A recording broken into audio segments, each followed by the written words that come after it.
Chapter 222, New Professor, 2. Ding! This game is bugged. Bugged, I say.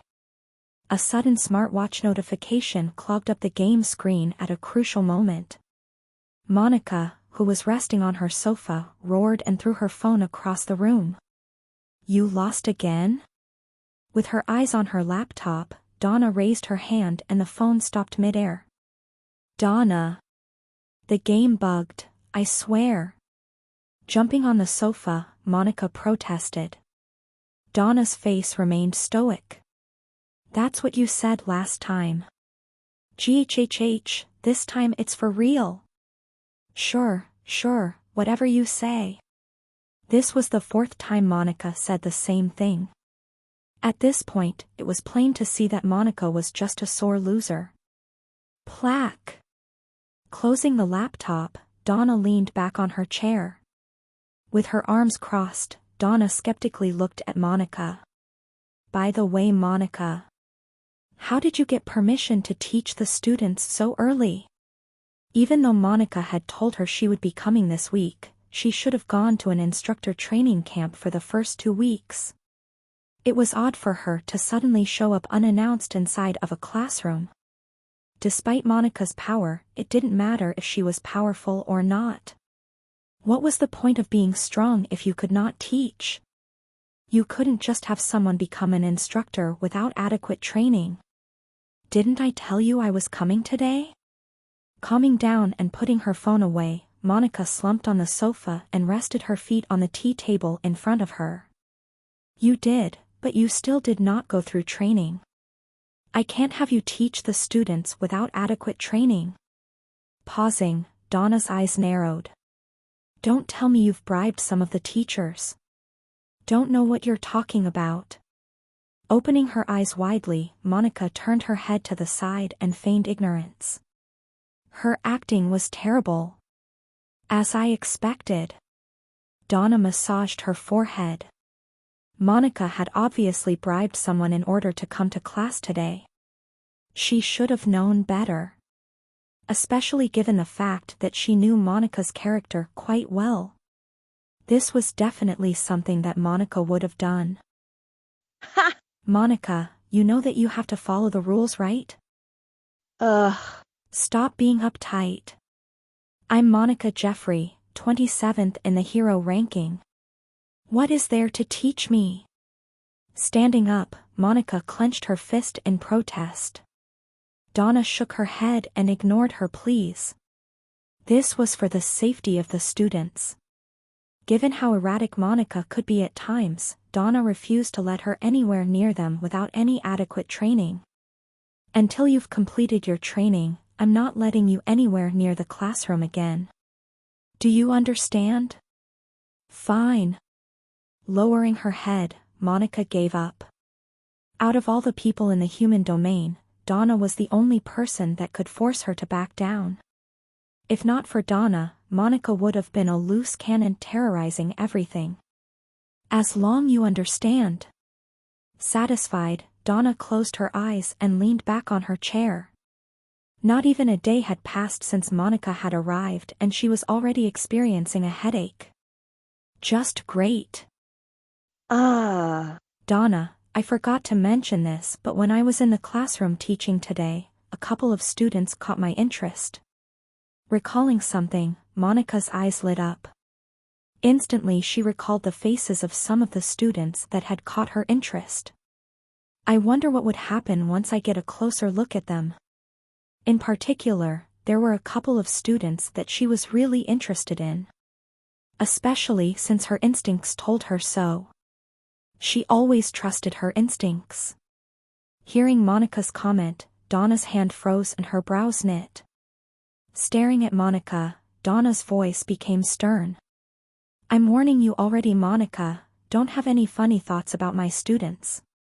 No recruiting until they graduate.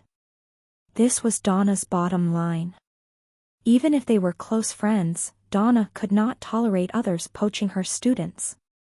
Not only would it distract them from working hard, but it could also cause them to slack off. With their future secured, why would they need to work hard? To make matters worse, it could also create further segregation within the academy. Donna did not want this.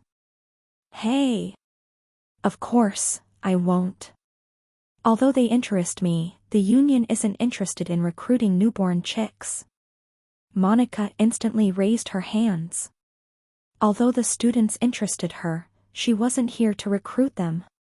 She just wanted to get a better look at them because they looked really promising. Only once she got to know them better would she start poaching. Well, as long as you know. Though she did not trust Monica, Donna ended the conversation there. She did not want to worsen her headache. With her palm on her forehead, Donna thought to herself, I guess I'll have to keep a closer watch of her. She couldn't allow Monica to roam freely as that would only spell disaster. Staring at Monica, who was once again playing on her phone, Donna sighed. Ha! Just who would be so stupid to agree to let Monica come here? She really wanted to know. Click. Click. Laying down on my bed, I fiddled with a black watch in my hand. Let's see, it should be this. Pressing on a specific button, a large interface appeared before me. On it were many different listings with pictures depicting different things. Fire flower seeds, 300 merit points. Poison ivy, 500 merit points. Ice scroll, 1000 merit points. G-ranked beast, winged rabbit egg, 800 merit points. F.I. flame fist, 10,000 merit points. Oh. They even sell skills? How generous of them. Scrolling down the list of the rewards that could be acquired by using the merit points, I was shocked by some of the things that I could buy. Especially the skills. Given how rare they were, I thought that they wouldn't give them away, but I was wrong. The Monolith was a far more generous organization than I thought they were. In fact, as I scrolled down, I saw more and more skills being listed on their interface. How many merit points do I have? With the merit points earned from killing Jana, added with T-Bow's points, I should have quite a lot, no? Without hesitation, I checked my balance. I wanted to know how many points I had with me. Do I perhaps have enough to purchase an F-ranked skill? Just the thought caused my heartbeat to quicken. Balance, 2,300 merit points. What? Staring at my balance, my mouth twitched. Just how incompetent was Professor T-Bow? Since Jana's bounty was already completed, 2,000 of those 2,300 were from me. This meant that originally Professor T-Bow only had 300 merit points. Just what did he do in the time he was here in the lock? He could have at least have left behind 10,000 points for me. Damn it, I guess I should work out more ways to earn more merit points. Plaque. Scrolling through the list for another minute and not finding anything interesting, I tossed the watch away. So far all the things that interested me were too expensive for me to purchase. Therefore it was best if I didn't look at it. If in the future there were people I killed or had to kill that were on the bounty list, I should definitely report this to earn some points. Perhaps in the future, before I realized it, I would have enough merit points to purchase a strong skill. Ring. Suddenly my watch vibrated. Tilting my watch slightly, I realized that Small Snake was the one calling me.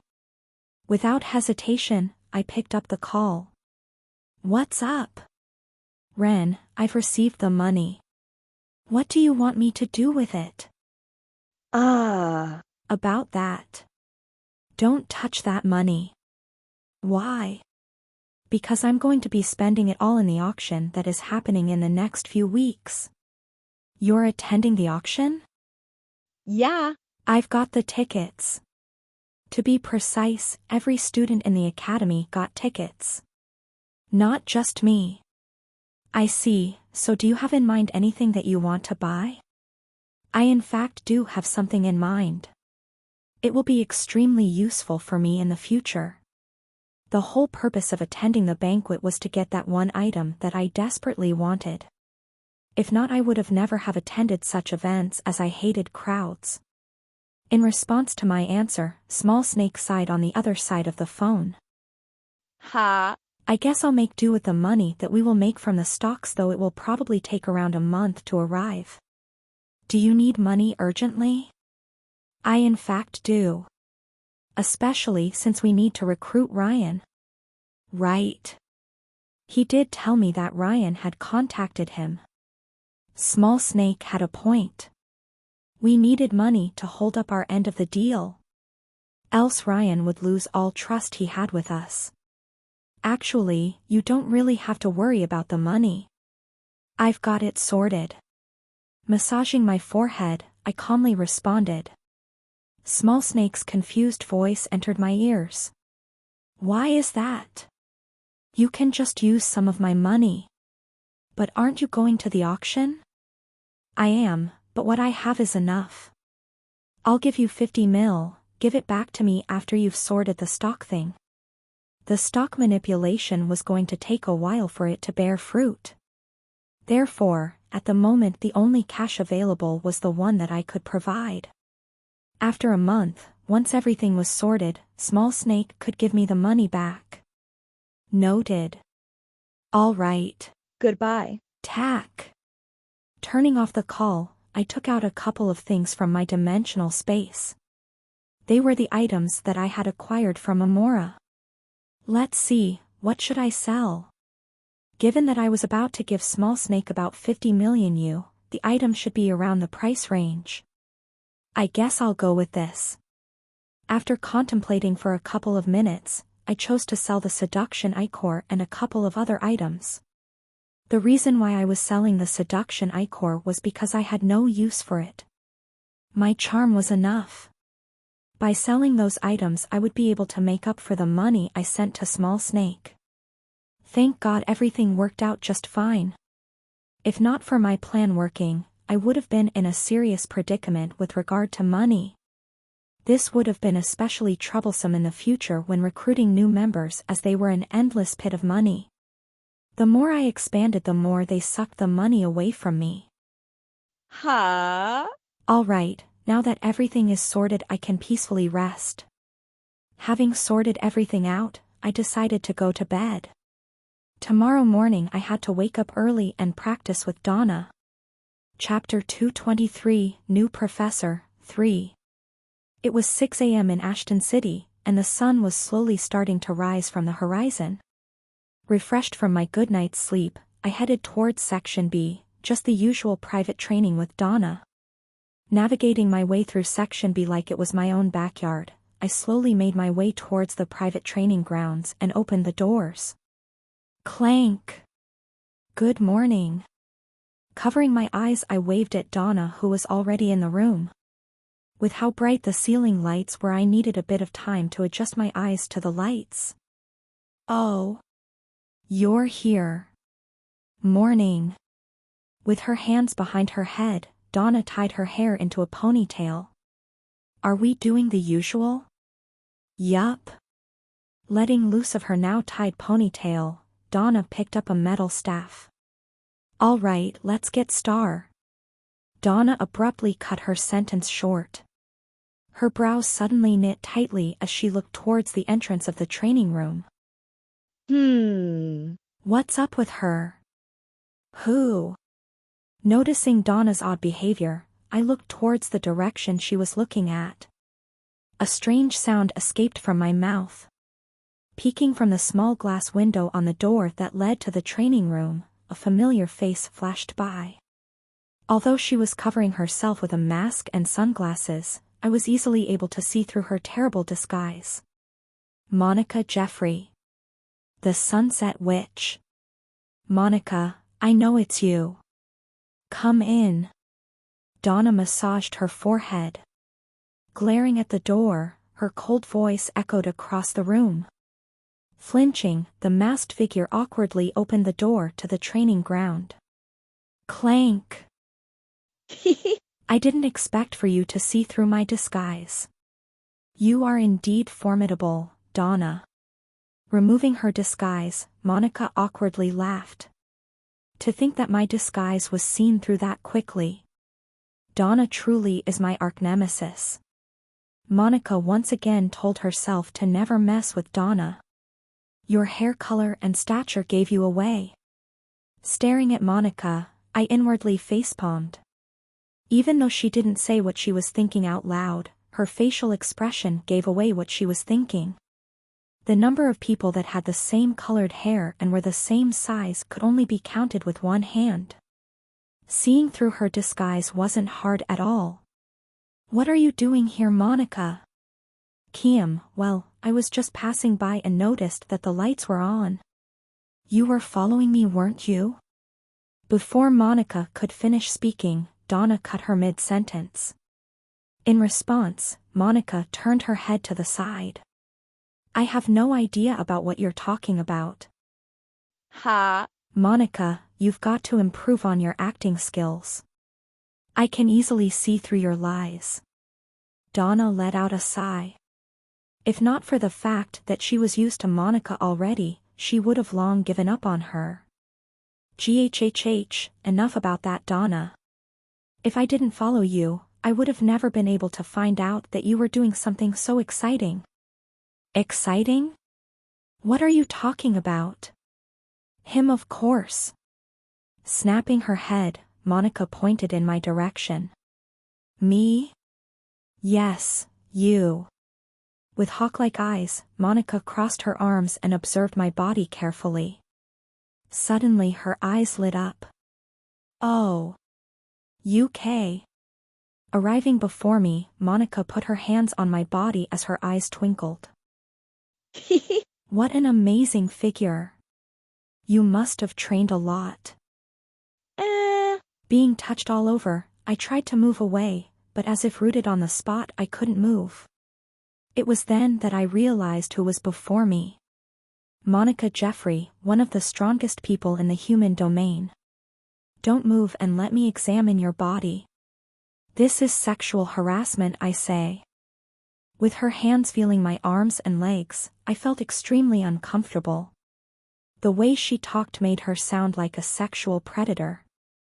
No, her eyes also looked like that of a sexual predator. Monica, what are you doing? Noticing that the situation was getting out of control, Donna knew that she had to act quickly. Taking one step forward, Donna arrived before Monica. Ghhh, Donna, wait. What if someone suddenly comes in?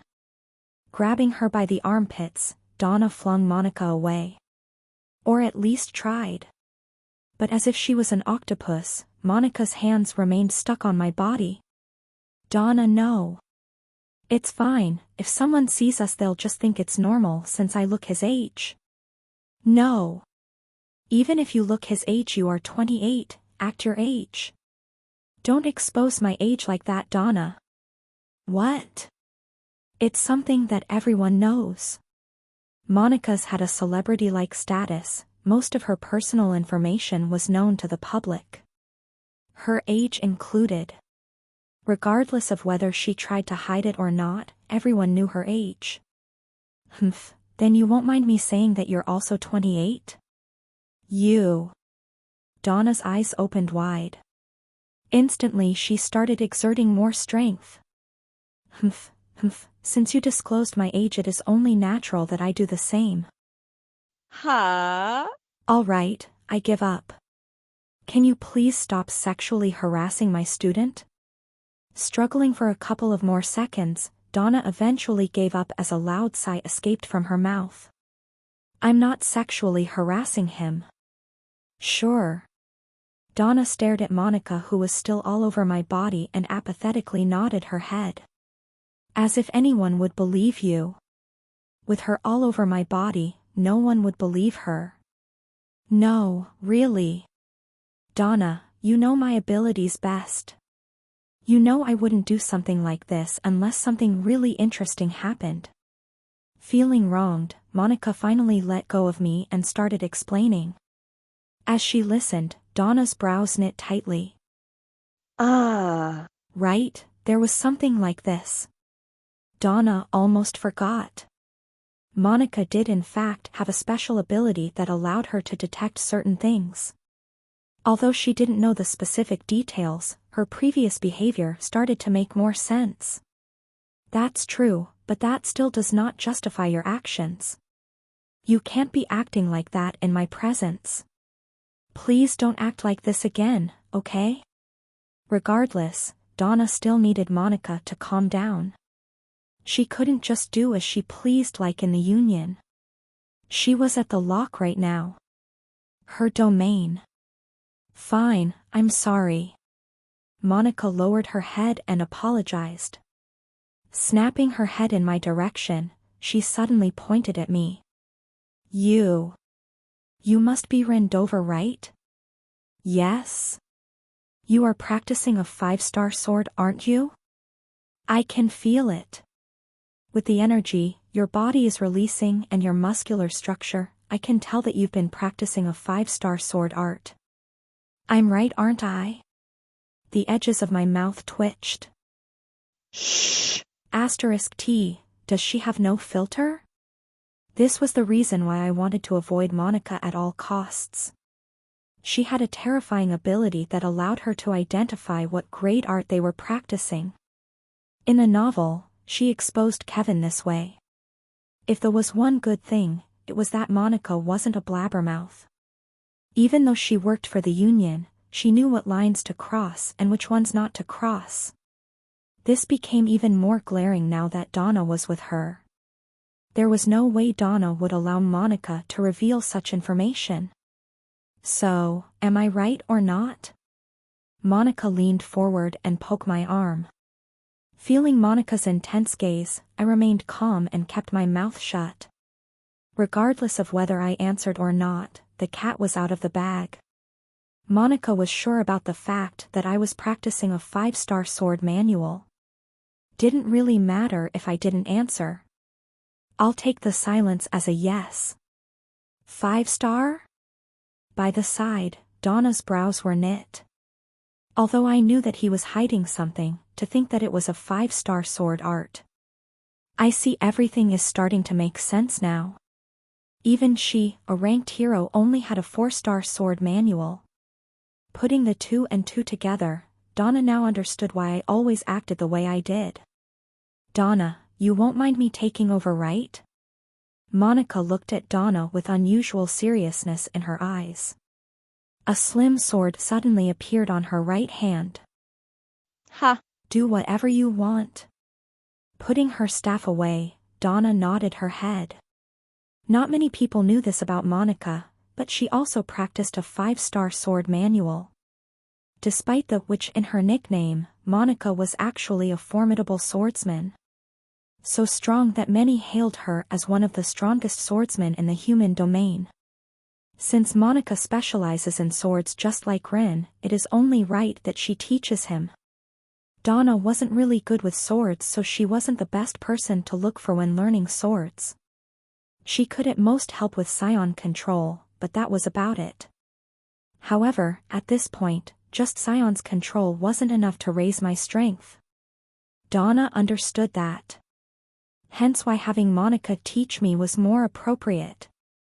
At least for the sword part. Regarding scion control, she would still do the teaching. Furthermore, now that she knew that I practiced a 5-star sword manual, it was only natural that she let Monica do the teaching. Oh right, Donna, I think you should get that Kevin kid to join the training session. Monica suggested as she swung her sword around. Kevin? Why him? Just like Rin over here, he is also practicing a 5-star sword art. What? Are you sure? This time, Donna couldn't retain her composure and her voice increased a few pitches. Monica nodded her head. Yes, I'm more or less sure of it. When she scanned the classroom, she felt peculiar energy coming off from Kevin.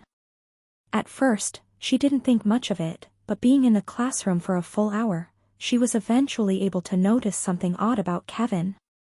It was then that she caught sight of me and compared our energies. From there, she was able to conclude that we both practiced a 5-star sword art. What an annoying ability. Standing by the side, I inwardly shook my head. In a way, it was a pretty strong ability. With more experience, Monica would be able to determine what sort of art her opponent practiced and from there come up with a counter for that art. Seriously, what in the world is happening? Donna muttered.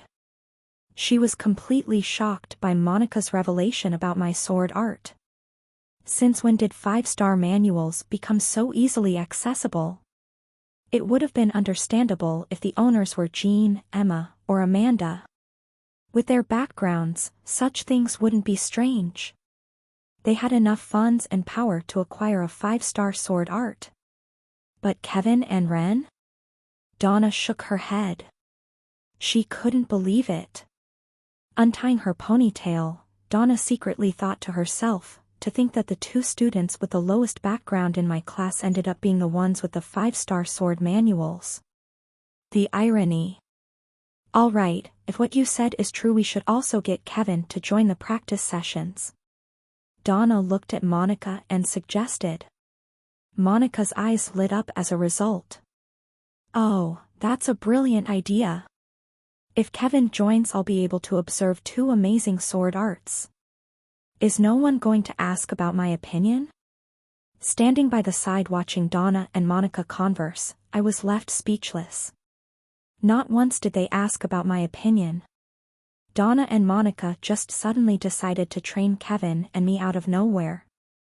Though I wasn't against the idea of Monica teaching me, since she was indeed the best possible teacher I could ask for, I wasn't exactly comfortable with the prospect of someone knowing about one of my hidden cards. But, oh well. Sometimes one had to lose some in order to gain some in the long run. Such was life. I could only bear with it for now. Right, why don't you show me your sword art so that I can come up with an appropriate training method for you? Having reached an agreement with Donna, Monica turned her head in my direction. With twinkling eyes, she fervently looked at me. My brows knit. Now? Yes, show me your sword art. I want to see which one you are practicing. Just show her, we won't reveal anything to the world. You can trust me. With her back against a wall, Donna reassured me. I know. Knowing Donna's character very well, I knew that she was someone that kept her words. I knew I could trust her. Huh? All right. Nodding my head, I moved towards the center of the training ground. Both Donna's and Monica's full attention was on me. Here goes nothing. Click. Placing my hand on the grip of my sword, a subtle clicking sound resounded across the training ground. Not long after, silence descended the training ground. Chapter 224, New Professor, 4. Who were the top 10 strongest people of all time? This was an age-old question. Ever since the emergence of mana, humans had begun evolving. Things like splitting rocks apart with bare hands or casting fireballs and spells were no longer the fruits of pure imagination. Decades have passed ever since humans were able to gain superpowers, and slowly they began to adapt to mana. A more organized system began to emerge, and humans with tremendous powers began to appear all over the world. Grandmaster Keiki was one such person. The one-man army was what they called him. With his deadly one-hit kill style that no one could see through, Grandmaster Keiki killed countless demons without even moving or lifting a finger. For those who witnessed this sight, they could only look back at it as if it was a beautiful memory. Amongst historians, there was a general consensus. The consensus was that Grandmaster Keiki, the wielder of the Keiki style, alongside 9 other few, was one of the 10 strongest humans to have ever lived in this age where mana existed. This was an undisputed fact that even the current heads of the Union did not disagree with. Whoever had witnessed Grandmaster Keiki's prowess in the past could tell just how much of a fearsome figure he was. Especially his sword art. A 5-star sword art that made Grandmaster Keiki known throughout the world. Unfortunately, around 3 decades ago, Grandmaster Keiki disappeared from the world and so did his legacy and sword art. With Grandmaster Keiki gone, the sword art was lost with no hopes of ever appearing again. This was common knowledge. It was what everyone learned in history class. The Keiki style would never appear again. This was what everyone said. Yet. Click. With a subtle clicking sound, a magnificent arc drew in the air as the sharp tip of a sword split the air apart. Not even half a second flew by before the sword was back into the scabbard. So fast yet so deadly. Inside of the expansive training ground, deftly science descended. This. Standing by the side, Donna's mouth hung open. How is this possible? Without a doubt that was the Keiki style. Right before her eyes, Donna witnessed the once-forgotten art style. How could she not be shocked? Keiki style. The first one to break the silence was Monica, whose breathing quickened. As if teleporting, her figure appeared right before Ren. Grabbing him by the shoulder, she asked him an endless amount of questions. Was that the Keiki style? Do you know Grandmaster Keiki? Is he still alive? Where did you learn it? How much of it have you mastered? Monica, calm down.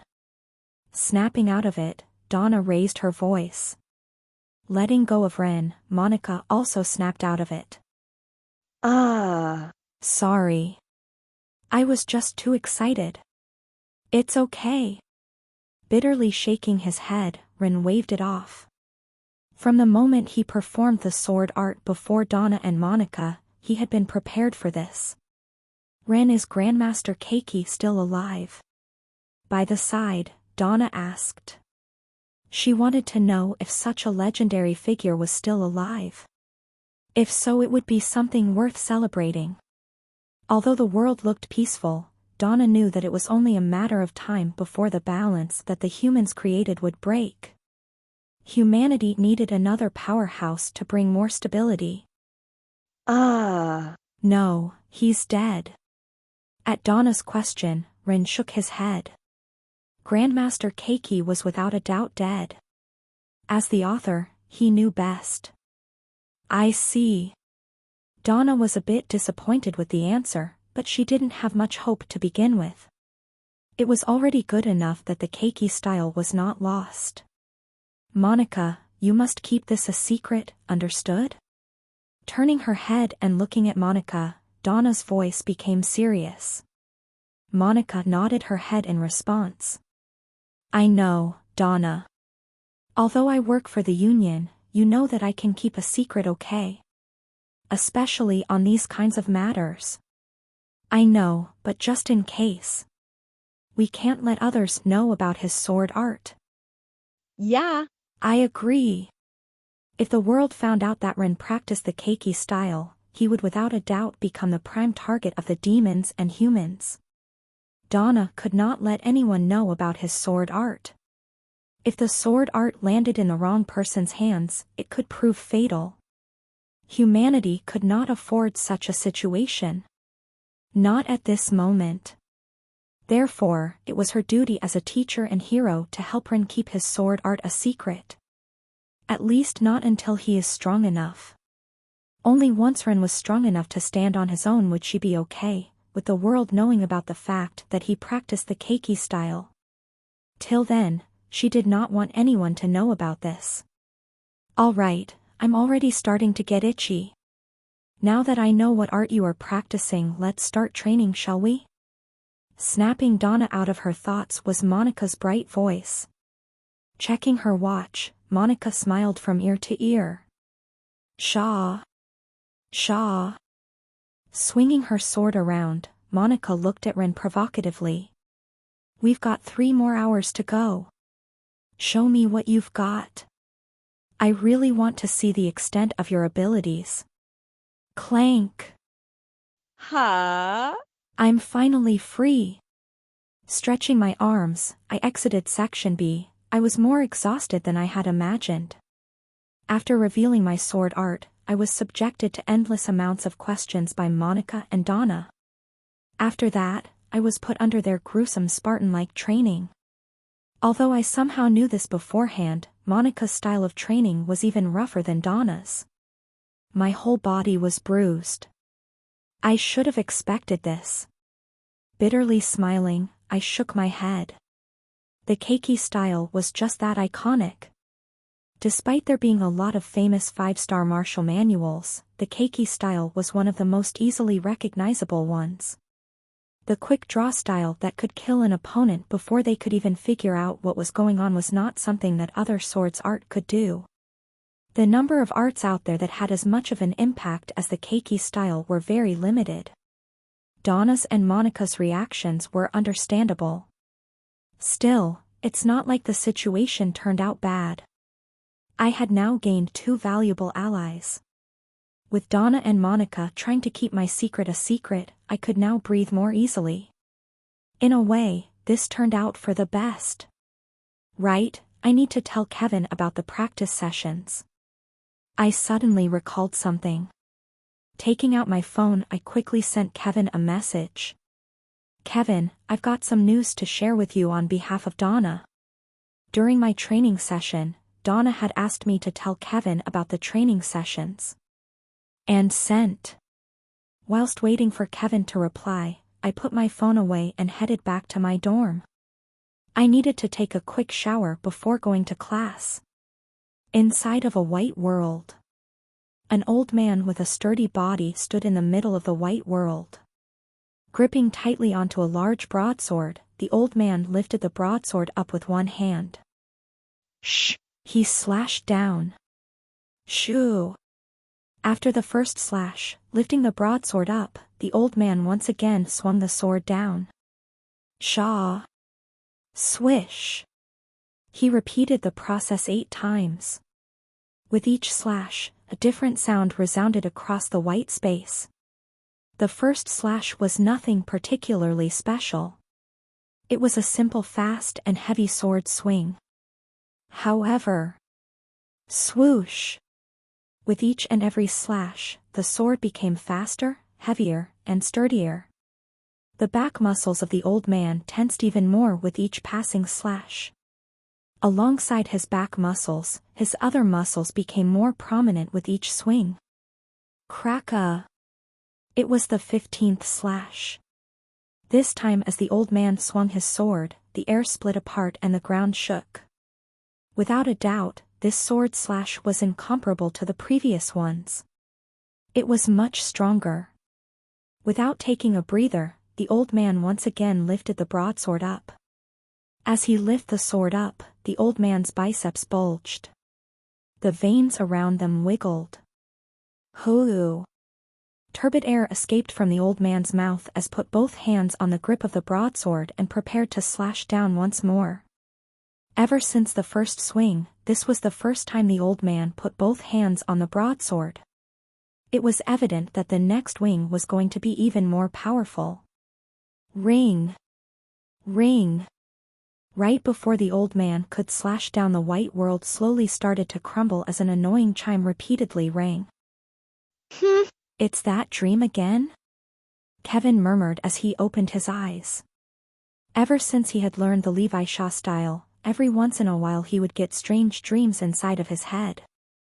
And it was Grandmaster Levi Shaw performing his sword art. As Kevin's proficiency with the sword art increased, he found out that the dreams became more vivid as a result, and from the dreams, Kevin was able to gain a better understanding of the Levi Shaw style. From the breathing technique to the muscle movements. Slowly but surely, as Kevin mimicked the old man's movements, he was learning more and more about the Levi Shaw style with each passing dream. However, Kevin knew that the dreams were not as simple as that. As the dreams became more vivid, Kevin was able to pick up more details. Rage and despair.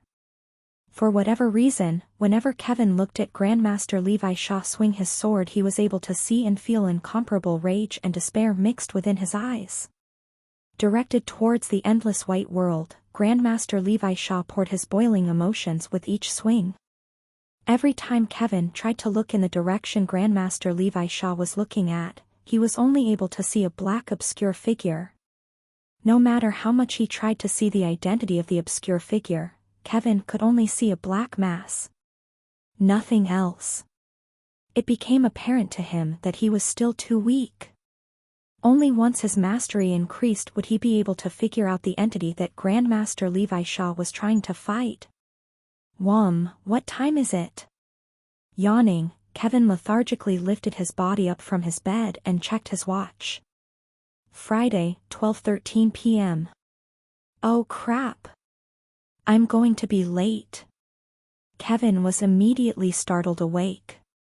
Jumping off his bed, revealing his shirtless figure that was only wearing a pair of gray boxers, Kevin quickly dashed towards his wardrobe and took out his school uniform. Quickly dressing up, he dashed towards his bedside drawer where his phone was. Ring. At the exact moment Kevin picked up his phone vibrated. What is it? With his brows furrowed, Kevin looked at who messaged him. It was Ren. Kevin, I've got some news to share with you on behalf of Donna. What is it? Tapping on the notification, Kevin sent a quick reply. Basically, every Wednesday and Friday from 6 a.m. to 12 a.m. you are to come to Section B for private training. Private training? Looking at the message, Kevin's brows knit even further. He quickly sent a reply back. Private training? What are you talking about? It's Donna's orders. She wants to personally teach you alongside Monica. Monica? Why her? I don't know how to break it to you, but Monica figured out your sword art. What? Startled, Kevin's voice raised. Quickly tell me the details. He quickly sent another message. Don't worry, she only found out the grade. Just? Reading the message, Kevin massaged his forehead. That just pretty much meant that she knew that he practiced a 5-star sword art. Something that was highly rare and coveted by many. How could Ren talk about it so lightly? Not that I don't trust you, but did she find out herself or did you tell her? Calming himself down, Kevin sent another message. No, I would never sell you out like that. Monica figured it out by herself. I only revealed to them what sword art you practiced. So this is why she was staring at me so much in class.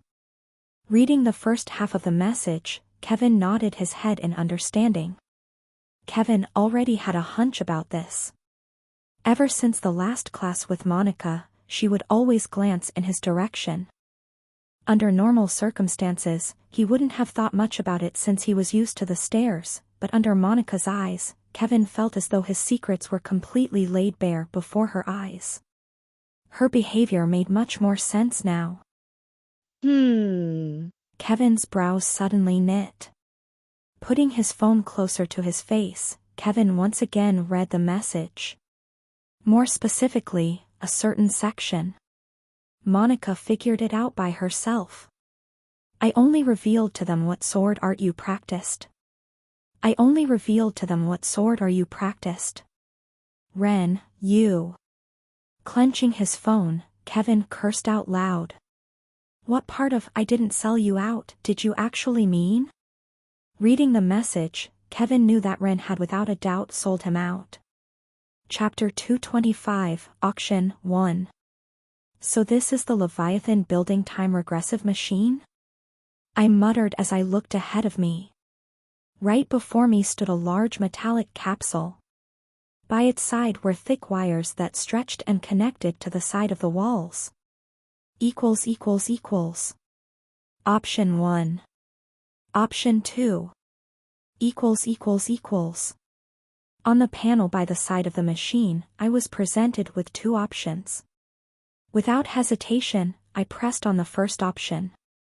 The difference between option 1 and 2 was the time, with option 1 lasting 1 hour and option 2 lasting 5. Still not used to the machine, I chose option 1. 1 hour was about 1 day inside of the time-regressive machine, so it was plenty enough. Didn't want to overwork my brain. Shua. Moments after pressing on the first option, the pod slowly opened up. Steam rose in the air. Here goes nothing. Shua. Just as I was about to enter my capsule, the capsule next to me opened up. Emerging from the capsule was Jean. Stepping out of the capsule, Jean looked at me and our eyes met. For a short period of time, neither one of us spoke. After a while, I was the first one to break the silence as an awkward greeting escaped from my mouth. Sup? Jean did not answer me. He just coldly looked at me. Well, this is kind of awkward. Being stared at by Jean, I wasn't sure what to do. After a while, I shrugged my shoulders and proceeded to look at the panel on the time regressor machine. Since you're not going to talk, I'm just gonna do my thing. Sorting out a few things, I put my foot in the capsule. You better not fall behind me. Moments before I entered the capsule, Jean finally opened his mouth. As his cold words echoed across the room, my brow raised. Oh. Interesting. Fall behind you? Me? You wish. Smirking, I looked Jean straight into the eyes. So you're challenging me? To think that the cold prince was openly challenging me like this. Normally I would have avoided such a challenge, however, I was starting to become curious. Just how much did you improve whilst I wasn't looking? Staring at Jean, who was incomparably different compared to how he was in the novel, I wanted to know. Just how different was the current Jean from the past Jean? Now's not the time. Staring at me for a couple of seconds, Jean shook his head. Putting his hands in his pockets, he turned around. My brows knit as a result. Then when is the time? You'll know eventually. Just before he left the room, Jean muttered in a voice audible enough for me to hear. He soon left the room. Clank. The hell was that? Staring at Jin's departing figure for a couple of seconds, I shook my head. Although I wasn't really sure of what Jean meant by his last statement, I was ready. He wasn't the only one who had seen a large increase in strength over the past few months. I was now only a step away from breaking through to rank, and almost all of my arts were near the greater realm of mastery. Whatever he was going to throw at me, I was ready. I can't wait to see what you have in store for me, Jean. I softly muttered as I finally entered the capsule and pulled the lid down. As the author of this world, I couldn't help but get excited at the future that awaited Jean. Could he perhaps surpass Kevin? I wasn't sure. But one thing was for sure. The current Jean had the potential to reach even greater heights than he did in the novel. Since you said don't disappoint me, I can't disappoint you, can I? My small interaction with Jean right now triggered something within me. I couldn't explain it, but I was now itching to train. Ding! Pressing on a small monitor before me, I slowly started losing consciousness. Asterisk. Inside of a large world with an azure blue sky and a plain and expansive grass field stood a figure. Hoo! Extending my sword forward, I took a deep breath. As I slowly traced my sword in the air, a translucent yellow ring appeared before me. Snap! Closing my eyes, I snapped my fingers. Immediately after, a translucent blue humanoid figure appeared a couple of meters ahead of me.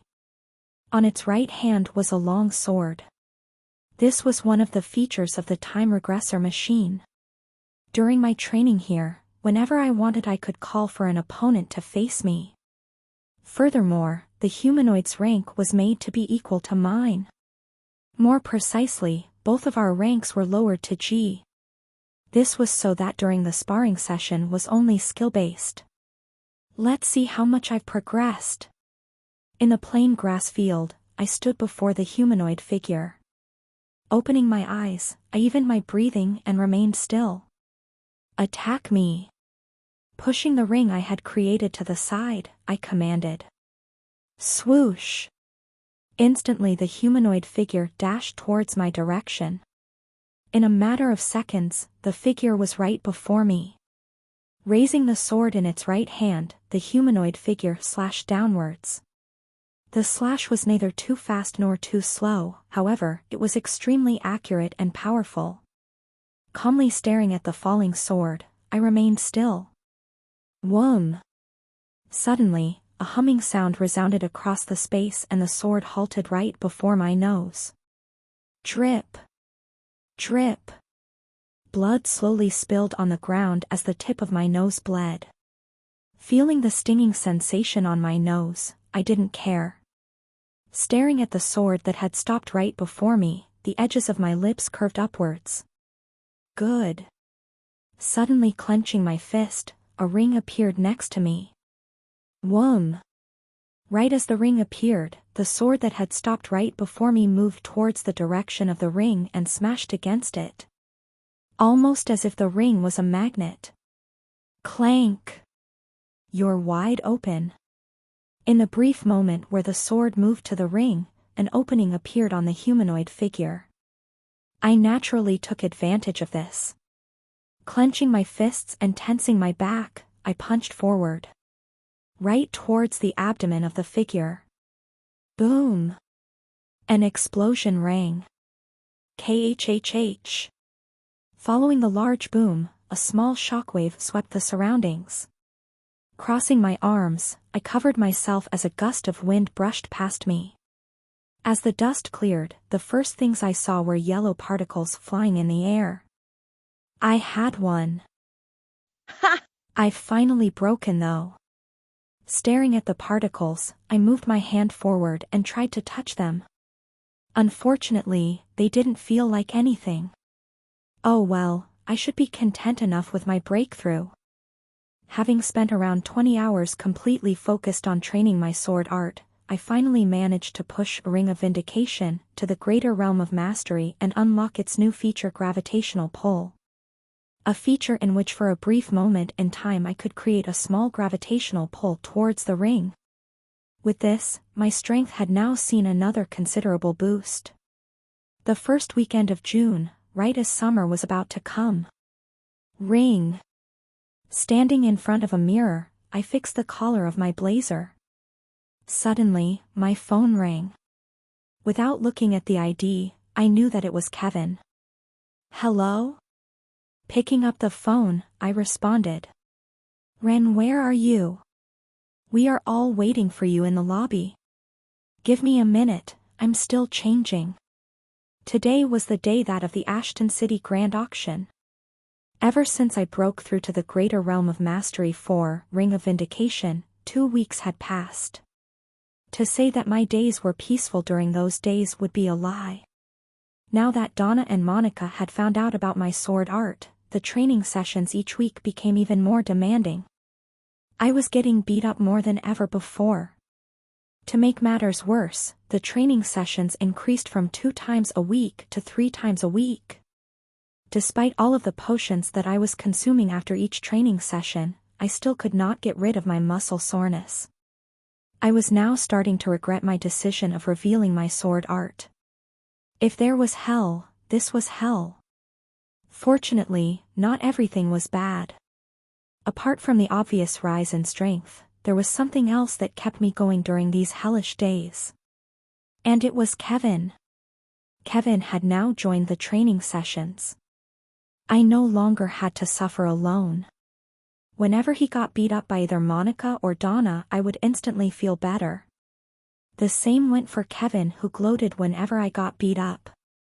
This irritated me quite a bit, but it also made his beatings that much more satisfying to watch. In the end, that's how I spent the last 2 weeks. Just training.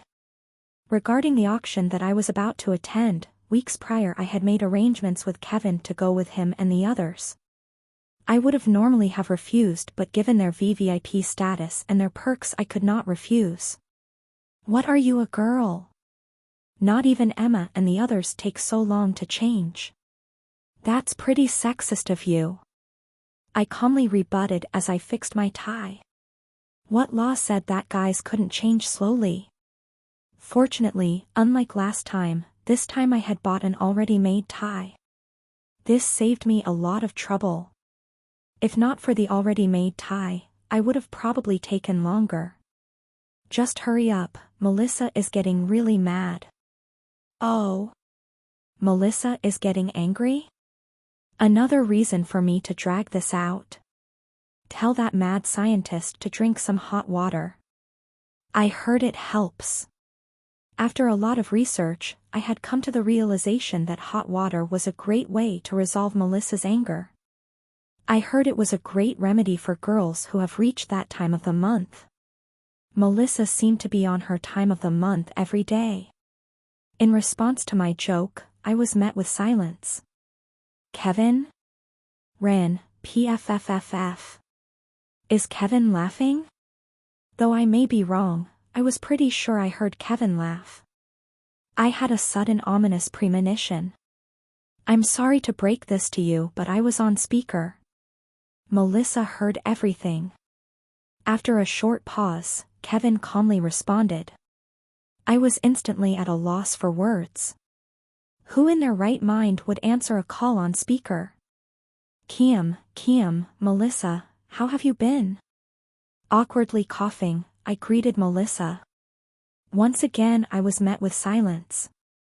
Rain, you better hurry up, Melissa's face is quite frankly terrifying at the moment. Shortly after, Kevin once again responded. This time his voice was quite grave.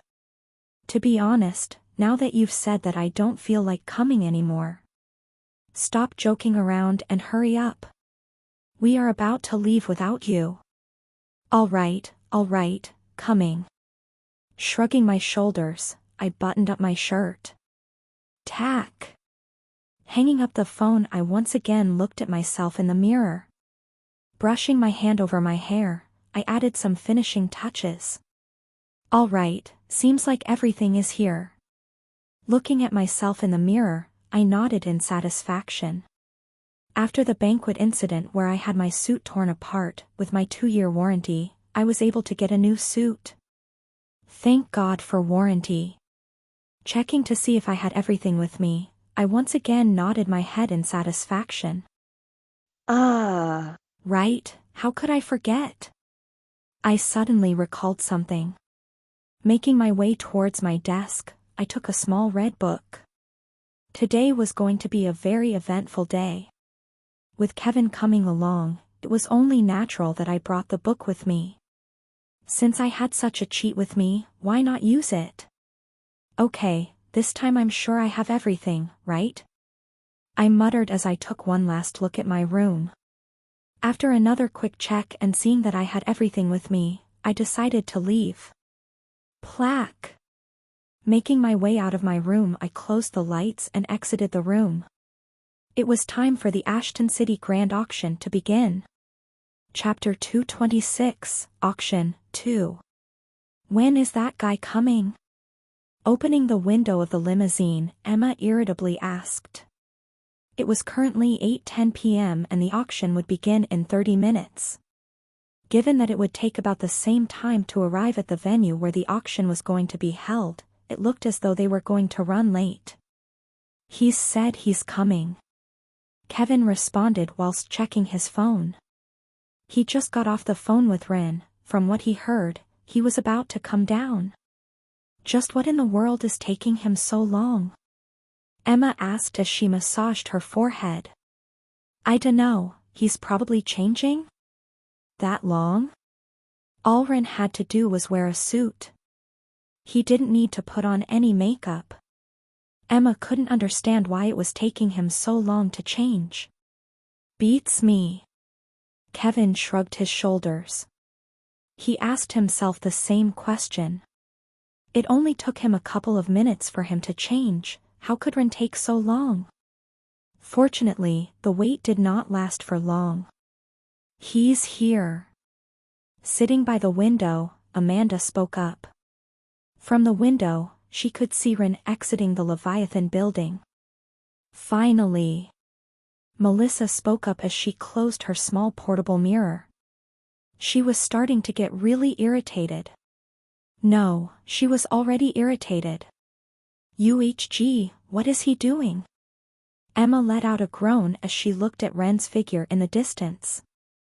Lazily yawning, Ren looked around before spotting the limousine where everyone was. With his hands in his pockets, he leisurely walked up to the limousine. Hurry up! Rolling down the front side window, Emma shouted. Coming, coming. Though Ren said that, he kept the same pace throughout the whole time. It was as though he didn't hear her at all. This bastard. Emma ground her teeth as a result. I really am trying to be nicer to him, but it gets really difficult when he does stuff like this. Ever since Emma realized how immature she was, she tried to be nicer to Ren. Or at least tried. But it was stuff like this that made it hard for her to follow through with it. Clank. Io, thanks for waiting for me. Opening the door, Ren smiled and greeted everyone. Lowering his head, he sat next to Kevin. Ha! All right, let's go. Taking a drink, Ren put his mouth on the straw and started drinking. Why are you all looking at me like that? Raising his brow, Ren stopped drinking. What's going on? At the moment, everyone was looking at him weirdly. It felt really uncomfortable. Ha! Ren, did you really spend all of that time changing? Sitting next to him, Kevin let out a long sigh as he covered his face with his hand. Yeah. Why? Nodding his head, Ren's confusion grew. Your button. Interjecting, Amanda pointed at Ren's top button. What about my buttons? Ren tilted his head in confusion.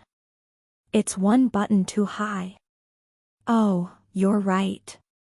Good spot. Looking down, Ren realized that he had indeed buttoned wrongly.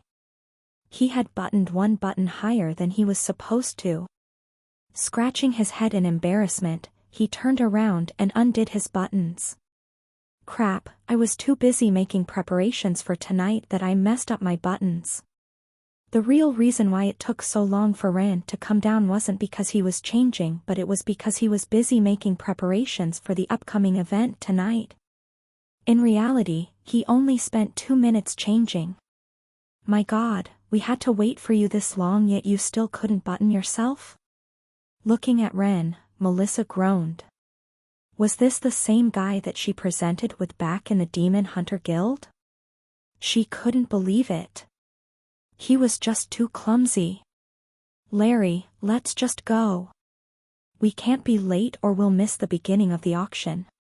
Knocking on the tinted window at the front of the limousine, Melissa ordered.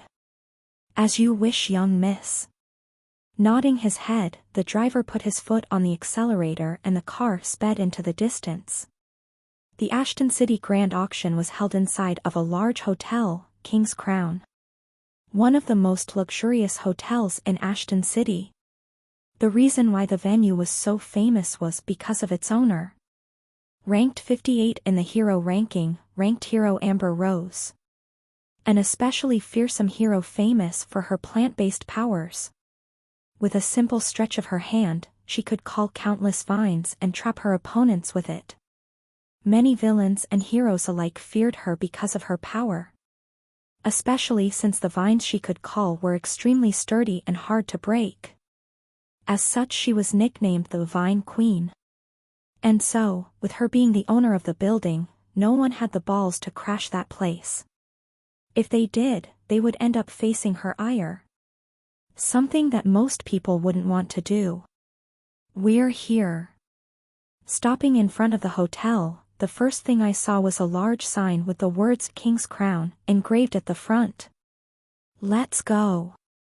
The first one to get out of the limousine was Melissa, who was wearing a beautiful red gown that perfectly complemented her beauty. Hup, let's go. After her, Emma alongside Melissa exited the limousine.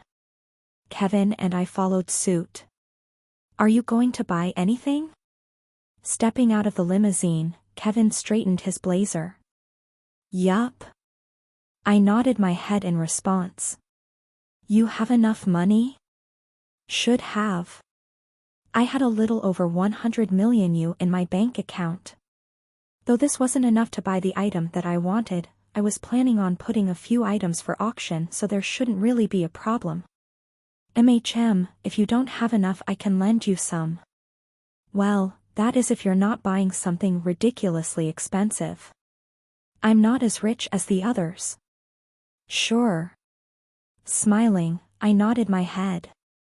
If things progressed as they did in the novel, he wouldn't actually have enough money to lend me. I knew that, hence why I didn't really take his words to heart. Though I did appreciate his gesture. Let's go. Making my way into the building, I sort of felt out of place.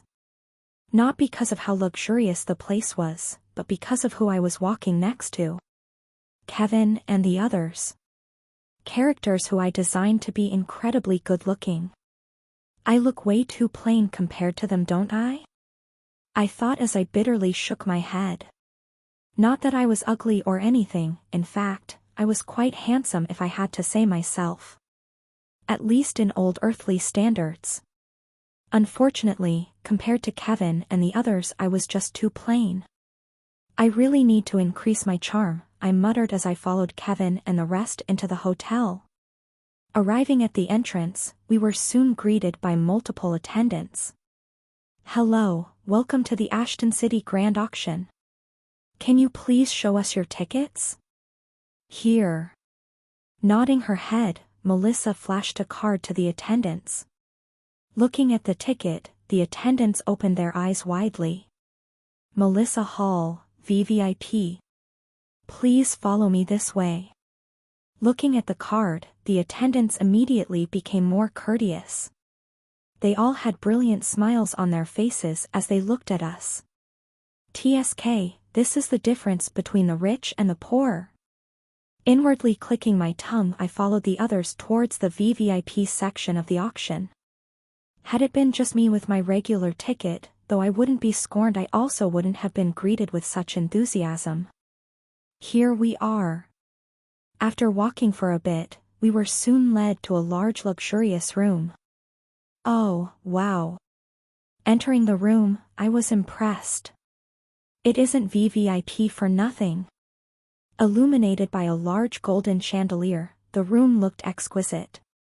Covering the floor was a slick red carpet that felt soft to the touch, and at the side of the room were multiple paintings that perfectly complemented the beige walls. Most intriguing was the large window at the front of the room that overlooked a large hall, which I presumed to be where the auction would be held. On the right side of the room stood a minibar filled with drinks and food. Someone else will soon come to service you during the auction. If you have any questions or you would like to make a bid, please feel free to ask them and they will answer all of your inquiries. Please rest comfortably in the meantime. Sure. Non-cantily nodding her head at the attendant, Melissa sat on a large red sofa. Following her, Amanda and Emma also sat down. Wow, what a nice sofa. Slumping on the sofa, Emma lazily put her arms around it. Next to her, Amanda quietly sat down and looked at the window that overlooked the auction hall. Ren, what are you doing? Just as Kevin was about to follow their example, his feet abruptly halted. Turning around, his mouth twitched. Can't you see? Holding a plate filled to the brim with food, I looked at Kevin strangely. Wasn't my intention obvious? I was obviously taste testing the food. Kevin, remind me again why you asked me to bring him? Turning her head, Melissa alternated her head between Kevin and I. Ha. I'm also starting to regret my decision. Shaking his head, Kevin let out a long sigh. Hey, you know I'm here. Pig. Muttered Emma with a disgusted look as she looked at the plate in my hand that was filled with food. She was suddenly reminded of the past. Back when she lost the bet. Who you calling a pig, huh? Munching on an eclair, I rebutted. Who else but you would I be calling you a pig? Just like last time, you're stuffing yourself with food. What? It's free. The food was clearly there for the taking. Why was everyone else complaining? It's not like the food was here for decoration. Melissa is paying for it. Emma rebutted as she pointed at Melissa. Oh, I see. That's what makes this even tastier, I softly muttered as I took a bite of a green macaron and proceeded to ignore the others. MHHH, so good. Closing my eyes, I savored the food to the fullest. It was so good. Clank. Right as I was in the middle enjoying my food, the door to the room opened. Entering the room was an old man with a kind smile on his face. Politely bowing, he introduced himself. Hello, nice to meet you. My name is Jeremiah and I will be your attendant for today. If you have any questions regarding the auction, you may ask me. Whenever you successfully bid on an item, I will personally bring the item to you guys. Nice to meet you. Turning her head around, Melissa nodded her head at Jeremiah. Smirk. So you're finally here. Looking at Jeremiah, who had just entered the room, I put my half-finished macaron down as the edges of my lips twisted upwards. Jeremiah, you say? Though the others were fooled, I wasn't. The man before me was not who was on the surface. No. He was tonight's main star and the man I was waiting for. Ivan Ranvik, the man with 1,000 faces. Chapter 227, Auction, 3. At the same time, inside another VVIP room, a beautiful woman with green hair sat on a black sofa. Next to her was a male attendant. All the preparations are ready. We have multiple A-ranked heroes and B-ranked heroes on standby watching over the venue. Spoke the male attendant as he looked at the tablet in his hand. That's good, anything else? Nothing so far. The male attendant shook his head and responded. All right, you may go. Nodding her head, the green-haired woman dismissed the attendant. As you wish. Bowing down, the attendant swiftly turned around and made his way towards the exit. Clank. Right before the attendant could leave the room, startling him, the door to the room swung open and a small girl with orange hair entered the room. Following her from behind was a beautiful woman with long black hair and amethyst-colored eyes. Io, how's it going, Amber? Monica, you're supposed to knock before you enter. Shaking her head, Donna reprimanded Monica as she entered the room. This wasn't the first time Monica brazenly entered a room like this. She needed to fix her bad habits as one day it might come back and bite her. Monica? Donna? You guys are finally here. How are you doing, Amber? Staring at Donna and Monica, who had just entered the room, the green-haired girl whom Donna referred to as Amber, put her tablet down and smiled. I'm doing better now that you guys are finally here.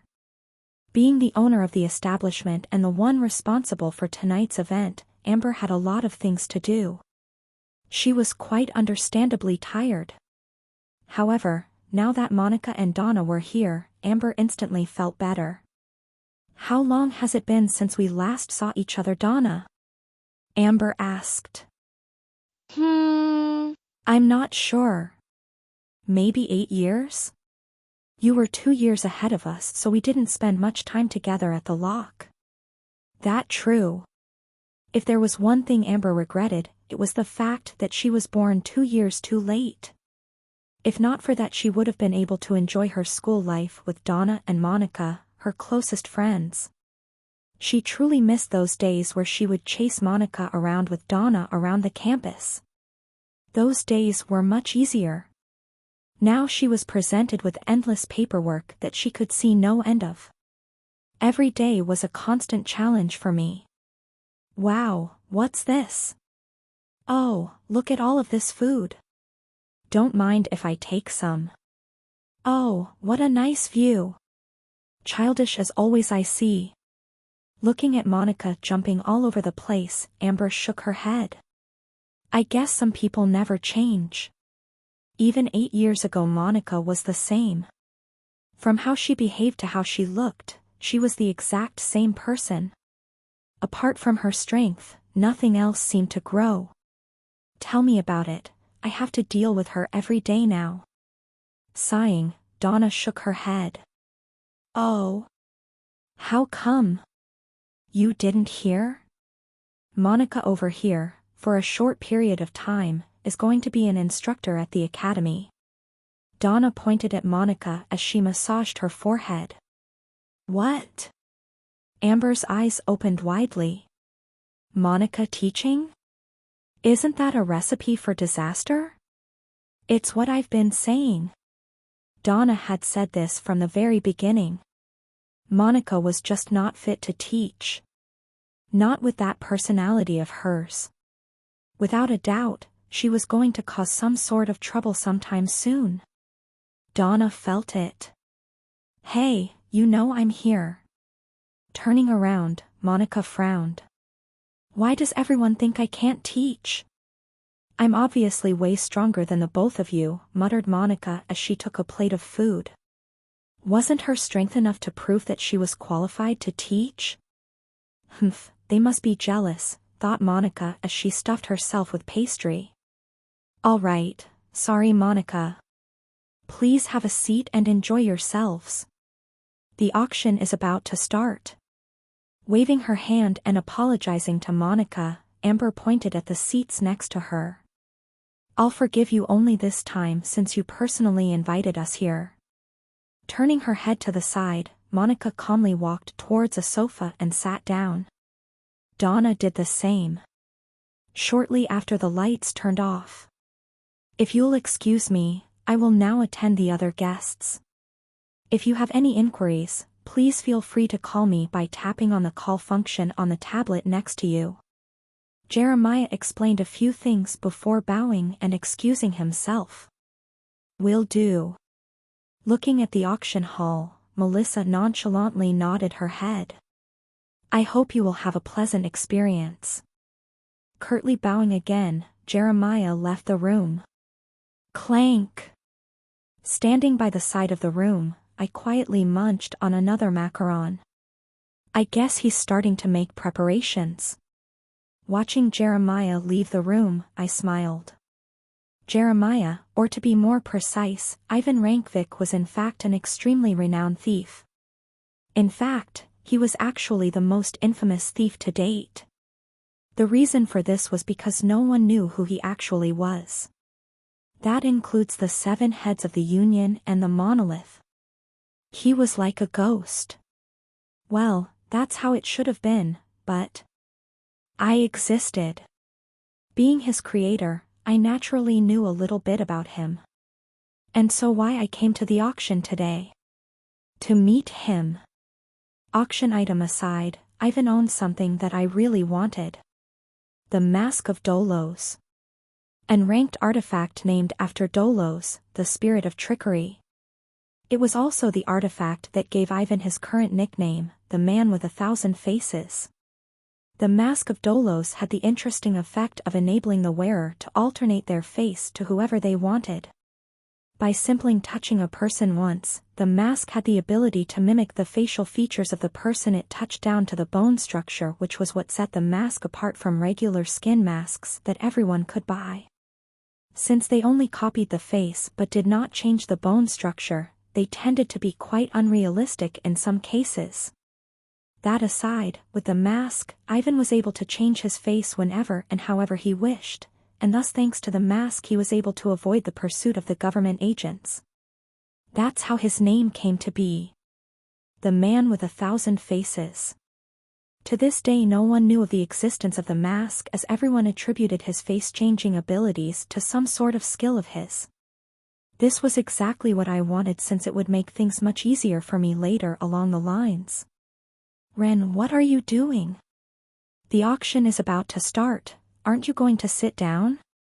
Snapping me out of my thoughts was Kevin, who shouted from his seat. Coming. Putting my plate away, I quietly walked towards one of the sofas and sat down. There was still quite a bit of time before I needed to act, so for the time being it was best to just enjoy myself. That's quite a lot of stuff, I muttered as I took a tablet and opened the auction catalog. Artifacts, skills, monster parts, special ores, monster eggs, and many other things were present in the long catalog. Most of the items were things that would make anyone drool over them. Especially me. However, the items listed in the catalog were not the main stars of today's auction. No, the main stars would only come out once the auction began. Ladies and gentlemen, I would like to thank you for coming to the Ashton City Grand Auction that is being held in the Crown's King Hotel. Right as I was checking the catalog, the lights turned off. The voice of the auctioneer resounded across the hall. Instantly, all chattering from below stopped. For our first item of today, I present you this. Unveiling the first item, my brows knit together. A painting? It looked like just a regular painting at first glance. A badly painted one to boot. Wait. Taking a closer look, I soon realized my mistake. It wasn't a regular painting at all. Some of you might be thinking, what is this? A painting? Why would just a regular item be presented in the auction as the first item? Well, rest assured everyone, this is no regular painting. Pausing, the auctioneer traced his finger on the painting and channeled his mana. The painting soon glowed. Instantly the hall was filled with murmurs. This. Squinting my eyes, I leaned forward. My interest had started to peak. That's right, this painting is in fact an artifact. Especially painted by Leonard Vaz, 29th in the hero ranking. With his incredibly artistic sense, Leonard created this painting for everyone to see and admire. What makes this painting special is the fact that the painting contains some of Leonard's insight on scion control. One of the most fundamental subjects in order for one to reach the top. If one is lucky enough, upon looking at the painting, they may be able to take a step further in their martial mastery and become stronger. The auctioneer paused and looked at the crowd. He was trying to let the information sink in. Enough said, the starting price for the painting is 500,000 U. Let the bids begin. After a couple of seconds, the auctioneer officially opened the bidding. Instantly a wave of hands rose in the air. Number 60 bids 550,000 U, going once. Number 78 bids 700,000 U. Number 765 bids 1,300,000 U. Oh, number 05 is raising the price even further. 1,500,000 is the current bid. This. Seeing the crazy waves of bids, I looked at the tablet in my hand. On it was a red button that I could press to bid. If I had to be honest, I was quite tempted, but I forcefully tried to throw such thoughts from my mind. I already have Donna teaching me scion control. It's no use for me. I shouldn't waste my money on the painting. Though Donna wasn't as strong as Leonard, her mastery of scion control was at least on par with his level. There was no way a painting could help me as much as a face-to-face lesson with Donna. Though somewhat useful, it would sort of be a waste of money to me. Number 1289 bids 5,690,000 U. Anyone else? Oh, it seems like another distinguished guest wants to take a piece of the cake. 5,900,000 U. Looking at the rising price, any thoughts I had on buying the painting were immediately thrown out of the window. Although the painting was indeed tempting, 6 million for it was a bit too much. Number 60 bids 8,000,000 U, going once. Going twice. Going thrice. And sold. In the end, the painting ended up selling for 8 million U. A fair price for someone that didn't have two ranked heroes teaching them 3 times a week. What an exciting first item. Now on to the next item. Right before you guys is a. For the next half an hour or so, different items came and left as everyone fervently bid for them. To be honest, although all of the items were somewhat interesting, none of them were something that I particularly needed, so I wasn't tempted to buy anything. When is the item I want coming? I muttered in a low voice as a small yawn escaped from my mouth. Fortunately, the wait did not last for long. Next up, for our next item, I present you this. Unveiling, the next item. A black ominous rock suddenly appeared before everyone. Staring at the rock, my eyes lit up. Finally, it's here. The item that I had been waiting for. Ever since young, Emma had always wantonly spent all of her money on whatever she wanted. If she wanted something, she would buy it. It was simple as that. Yet, for the first time in her life, she could only sit down and helplessly watch as multiple items she had her interest in fall into the hands of other people. If it wasn't for that damned bastard, muttered Emma as she clenched her teeth. With her card frozen, Emma could only stay still and watch others buy the items she had set her eyes on. It was the first time she ever felt like this. It felt so frustrating. This was all because of her damned uncle who was trying his best to suppress her. Next up, for our next item, I present you this. Suddenly a new item was presented. It was a black rock about the same as a football. Folks, I'll have to be honest with you here.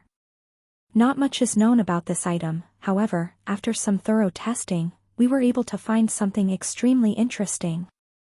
This item is incredibly strong. So strong in fact that even with our best equipment we still aren't able to make a scratch on it. The reason why we're presenting you this item is precisely because of this. Since we can't process it, we thought that maybe it would be better in someone else's hands. A rock? PFFF, who would be stupid enough to buy this? Listening to the description of the item, Emma inwardly laughed. So what if the rock was strong? If they couldn't cut it, what was the point of even bidding for it? To whoever bought the thing, it would just end up resting in their storage to collect dust. The bid starts at 5,000,000 U. Let the bids begin. Following his call, like usual, a wave of bids came in. Number 99 starts off the bid with 7 million. Oh, number 643 is now bidding 9 million. Will there be a higher bid today? What a bunch of idiots. Looking at the people below bidding for the rocks, Emma shook her head. Suddenly a small chime rang inside of the room. Turning around, Emma was taken aback by what she saw. With twinkling eyes, Ren looked at the rock below as he pressed on the tablet before him. Besides him, the number 15 lit up. Looks like number 15 from one of the VVIP stands bids 15 million. What is this idiot doing? With her eyes wide open, Emma was at a loss for words as she looked at Ren. Ren? Showing a similar reaction, almost everyone in the room looked at Ren with confusion in their eyes. Ren, why would you spend so much on a rock that even the auctioneers can't cut? Kevin was the first one to ask. He couldn't understand. If they couldn't cut it with the equipment they had, then who could? It's fine. I just like the rock. Ren responded half-heartedly as he kept on bidding. Kevin, it's fine, let him do his thing. If he wants the rock, just let him have the rock. It's his money anyways, he can do whatever he wants with it. Interrupting Kevin, Emma shook her head. It was his money anyways. Boo dash. No buts, just relax and watch the show. All right. And so Kevin did exactly as Emma suggested. However, as time passed by, he found it increasingly harder and harder to follow through on this. Emma was the same as she opened her eyes wide as she looked at Ren. It's number 15 again. This time he's bidding 79 million you. Ren, where did you get all of this money from? And here I thought that I could lend him some money, thought Kevin as he looked at Ren with wide eyes. From the way Ren was bidding, Kevin realized that his previous comment was unnecessary. Ren was richer than him. A further 10 minutes had passed since then and Ren was still trying to bid for the rock. It's number 89 this time with 130 million you. Will anyone bid again? At this point, everyone in the room had stopped trying to talk Ren out of it. No matter how much they tried to dissuade him from buying the rock, he kept stubbornly bidding for it. Seeing how stubborn he was, Emma gave up and just watched as he and bidder 89 outbid one another for the past 5 minutes or so. Once again 15 bids again with 135 million you. Anyone else? Perhaps bidder 89 wants to go again? No? Going once? Going twice?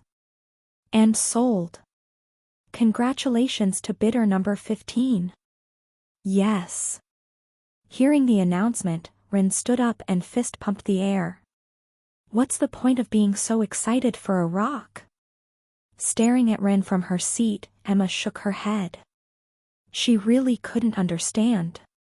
Not just her, everyone else in the room shared the same sentiment. What was so special about that rock that it made Ren want it so badly?